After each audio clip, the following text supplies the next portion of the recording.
great pleasure to be here to talk about planetary science in general today. That sort of sets the stage of what will happen as we land Curiosity rover safely on Mars in a day and a half. So we're working on the slides. Let me start off by saying a couple things while we're waiting. 50 years ago this month, Mariner 2 was launched successfully, flew by Venus. 50 years ago. That was the start of planetary science. What we had done prior to that was launched 4 missions to the moon, all of which failed. Mariner 1, also to Venus, that failed. So in 50 years, we've done an enormous amount of science and exploration in our solar system. What have we done up to then? Everything we knew about the solar system we got from the back of a telescope. But when we fly by, we orbit, we land, we rove, and we return samples, it has changed everything in terms of our perspective of us in the solar system and our solar system in the galaxy, in the universe. What I want to talk about today is what's happened over the last, what I call the year of the solar system. We have done an enormous number of missions and had an enormous number of mission events. We commissioned LRO to the moon. We had 2 flybys of comets. Epoxy flew by Comet Hartley 2 and Stardust Next flew by Temple 1. The planetary community got together and charted out the course for the next decade and developed the Planetary Science Decadal, a tremendous resource for everyone to look at to see what we're up to for the next 10 years. We inserted Messenger in orbit around Mercury.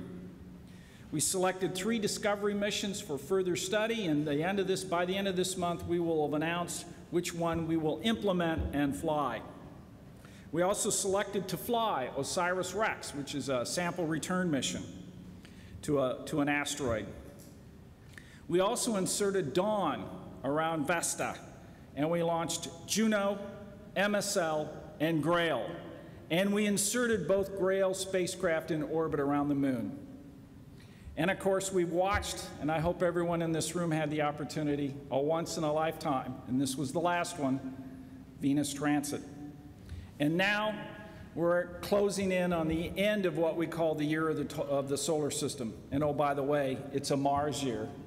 It's 670 or so days long. And that's the landing of Curiosity rover. And by the end of this month, Dawn will have broken the gravity of Vesta and will head out to Ceres, the largest asteroid in the solar system. Well, what have we learned over this period of time? I'm going to take those mission events and tell you a little bit about the science, and I only have a few brief comments in each of these areas. When we inserted Messenger in orbit around Mercury, we started to unlock its mysteries. You know, Mercury is a fabulous planet. When you look at its density, it is as dense as the Earth, and yet it should be so much less, a little more dense than the Moon, if it follows our normal thinking. But the surface is made of silicon. Where is the iron? Is it inside the core? Is that what contributes to its density? Or is it something about its evolution? Has another object collided with Mercury, stripping out its outer shell and leaving a dense object left for us to study? Messenger will unlock those secrets. Here's an image from Venus transit. Now, this is a pretty spectacular image. It really shows Venus in a very unique way.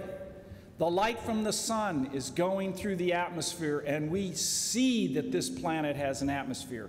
And that was discovered in the late 1700s during one of the transits. Very exciting.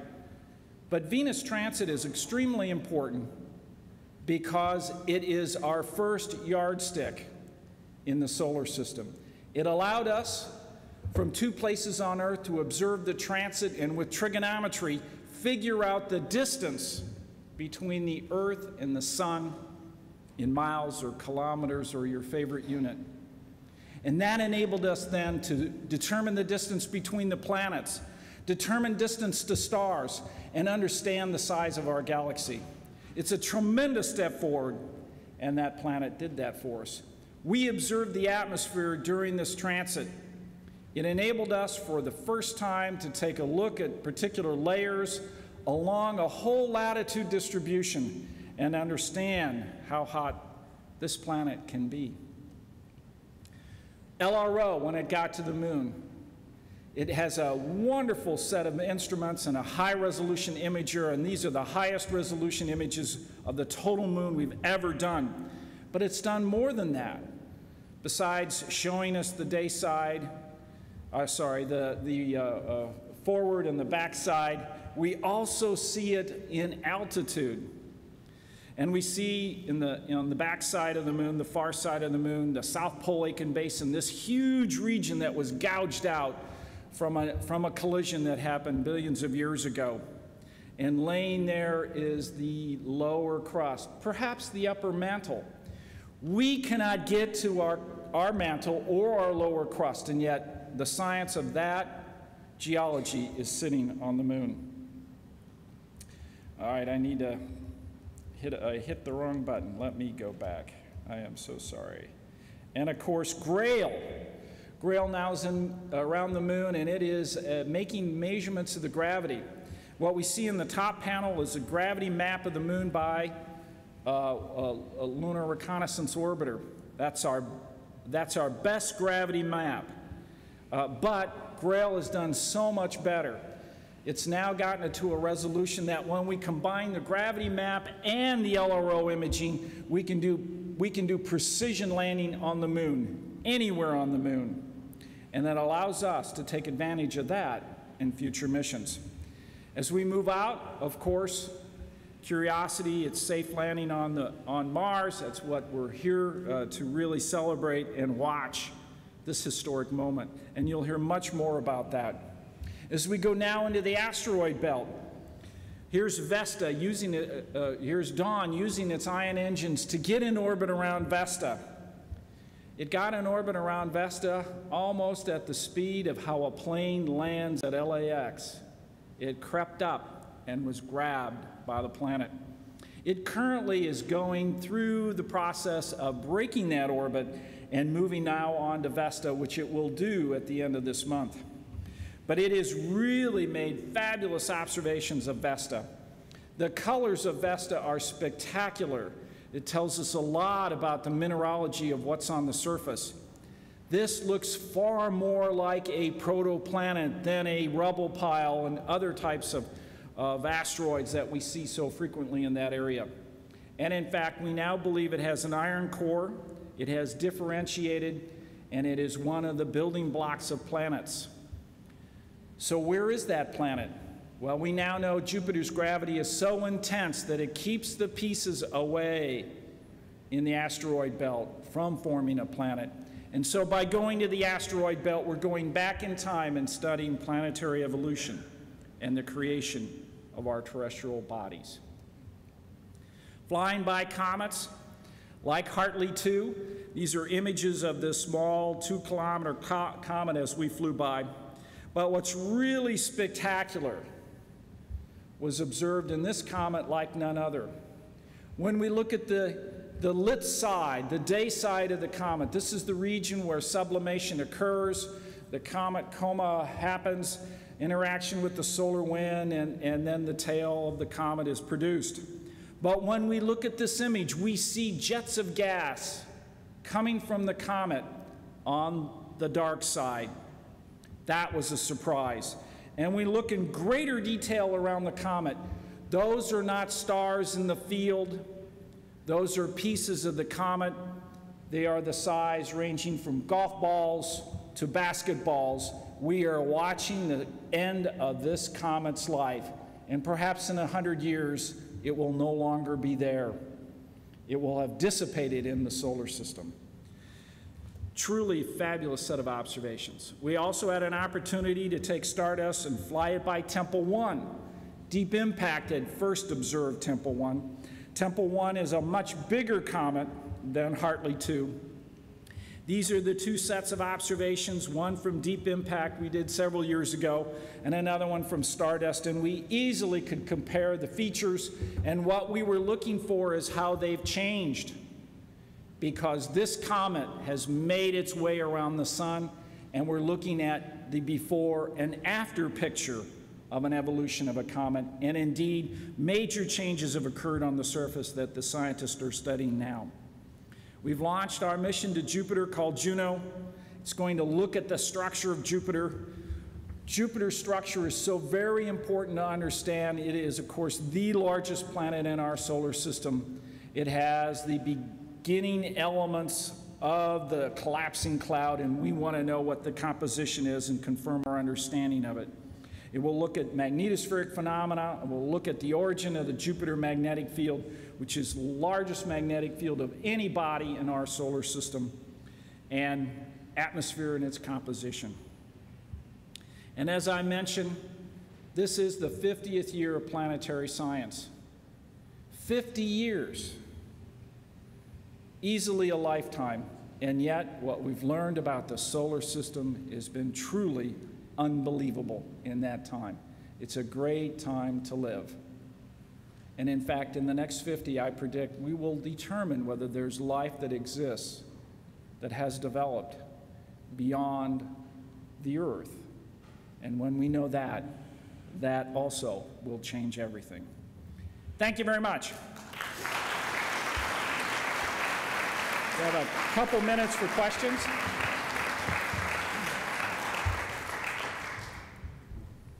Hi, I'm Bruce Betts from the Planetary Society. So we'll take questions. We've got two microphones, one in each aisle.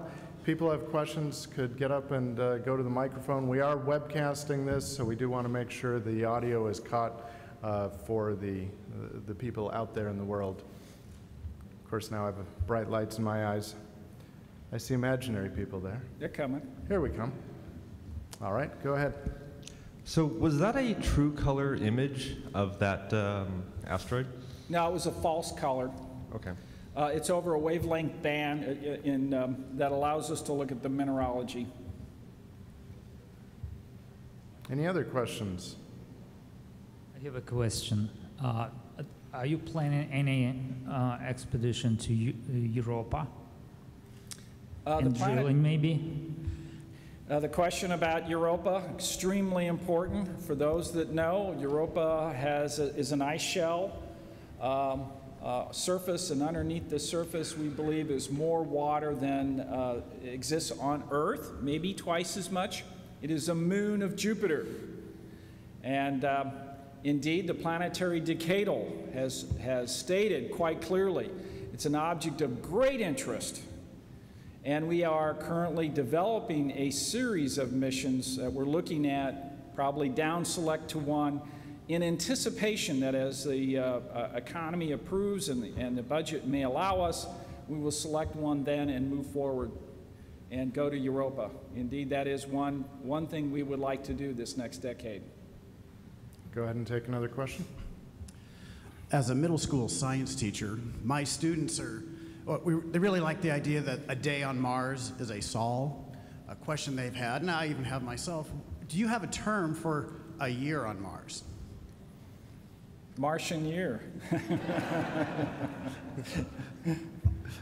Jim Bell might be able to answer that. No, I didn't think so either.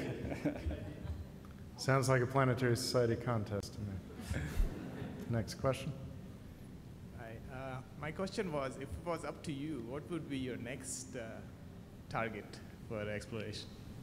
Well, indeed, we are making a decision right now on what's called the Discovery Program.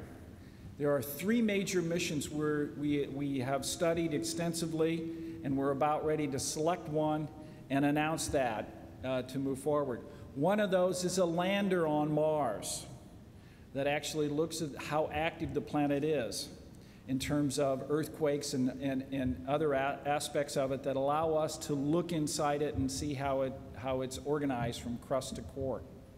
Another mission is a comet mission that allows an element to land on a comet and hop around it and ride that comet in a significant portion of the way towards the sun. And a third mission is a boat, and it's a boat to a methane lake on Titan. You know, Titan is a fabulous moon of Saturn. If you pulled that moon out of the Saturnian system and had it orbit the sun, we would call it a planet. It is larger than the planet Mercury. So Titan is a pretty spectacular environment. And this would be a boat that would look at the methane cycle and understand a lot about how these lakes are formed and maintained on Titan. Question over here. Yes. Yes, good morning. Brendan Harper, John Glenn Society. I had a question about, I believe it was Hartley 2. You said it was near the end of its life cycle. I'm curious as to, is it combusting? Is it getting beaten up by solar energy? Just talk about that a minute if you would. Yeah, in fact, why we think the geysers are occurring and blowing out material on the dark side of the comet is indeed that the heat from the sun is penetrating deep inside and heating it up, and then it bursts out no matter whether it's on the lit side or the dark side. And so consequently, that process can only go so long before the material is completely evacuated. And the estimate by some of the cometary scientists are about 100 years. Now, it's a 6-year period comet, so we're only looking at a handful of more traverses around the sun. But when it's done, it's going to disperse its entire set of material throughout the inner part of the solar system. And this planet, like all the others, will be flying through those clouds. Question over here. Good morning, Doug Deco, Lofty Ambitions blog. Recently, several Silicon Valley investors and Hollywood types announced a plan to start mining asteroids. Could you comment on some of the challenges that they'll be facing? Well, let me just comment on the challenges we face by going to asteroids. One of the missions that we've selected, OSIRIS-REx, will indeed be a sample return mission. It goes to a particular carbonaceous chondrite that we believe has an enormous a number of organic material on it, something that perhaps is thought of seeding the Earth early on as those kind of comets bombarded the Earth. That is a mission that we've been studying, and now we're moving towards implementing, and it will take a long time to do that. It will launch in 2016. It will rendezvous with that comet for 500 days. It will then pick the places and go down and obtain material. And it's from that material that will be returned to Earth we'll understand really what is the composition of this comet or asteroid and how it was put together and where it's been in the solar system over that time period. Then and only then I think we can understand how to extract those materials by practicing through a sample return mission. So it's pretty tough to do. Question over here. Hi, Amy Title, Self. You mentioned that if you take Titan out of the Saturnian system and put it in orbit around the sun, it would be considered a planet. We'd call it a planet. And well, a lot of people have various definitions for planet. What does the classification of a body matter when you're picking a mission? Does that have anything to bear in terms of convincing, say, Congress or the public to support it or scientists to be interested in it? Nope. And the reason cool why, is cool, and no matter what. Yeah, and the reason why is, the bodies that we have in our solar system tell us various things. They tell us how they evolved, what material they gathered, and how they moved. You know, by looking now at what happens in the asteroid belt, there's huge notches in the asteroid belt where there's regions where absolutely no asteroids are seen, and yet they would have been there normally. What's happened to those? Gravitational interactions from Jupiter have moved those asteroids, and they've thrown them into the inner part of the solar system, and we call those near-Earth objects, and they are potentially hazardous when that happens, and have taken some and thrown them out. And that same process we also see in other solar systems. And so we know that gravitational interactions have pushed the bodies around. And in fact, we now believe that Jupiter is at a location where it didn't form, nor Uranus nor Neptune. And so each of those have different parts that they play in the origin and evolution of the solar system, and that's the science, and that's what justifies going to them. Take a couple more questions. I'll have cut off shortly here. Let's take this side and then that side. Thank you, Dr. Green. Great presentation. Thank Can you. you give us anything encouraging about a manned mission to Mars in our lifetime? That's a good question. I would, of course, love to see humans on Mars, boots on Mars. And in fact, Mars is the ultimate destination. When you look at what humans can get to, well, we can get to the moon, we can get to some asteroids, and we can get to Mars. So Mars is indeed a logical and a major step forward. We are right now working hard with human exploration to begin to see what are the things that they need to know. They need to know a lot more than the science that we want to know. They want to know what the toxicity of the soil is so they don't bring in carcinogens back in the hab. Well, they also want to know what resources are available and how to mine them. So scientifically, we're not into the mining part of it. We're into knowing what's available there. And so we are planning some things together in the future. And we'll see more of that as we get to the end of this decade and into the next. And we hope that the success of those will lead to humans on Mars. And I'd like to also think that that would happen in my lifetime, too. Thank you. Okay, I'm sorry. We have time for just one more question over here. Hi, John Sheff, Solar System Ambassador. I'm very confident that Curiosity is going to land successfully. But I am too, by the way. I'm sure. But it's a little bittersweet because I know that as matters now stand, this is the last NASA landing planned on Mars. Is that an accurate statement? There's no actual approved missions to land on Mars after this? So long as I am the head of the Planetary Science Division, we will plan to put things down on the surface of Mars.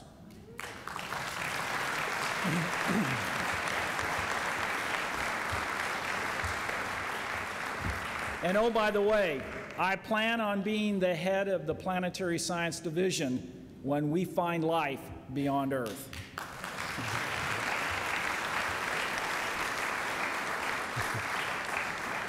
Well, with that gentle claim, we thank Dr. Jim Green, and I thank him especially as our leadoff speaker today for giving lots of time for questions. There were lots out there. We'll try to do that throughout the day. Thank you very much. Thank you, Bruce.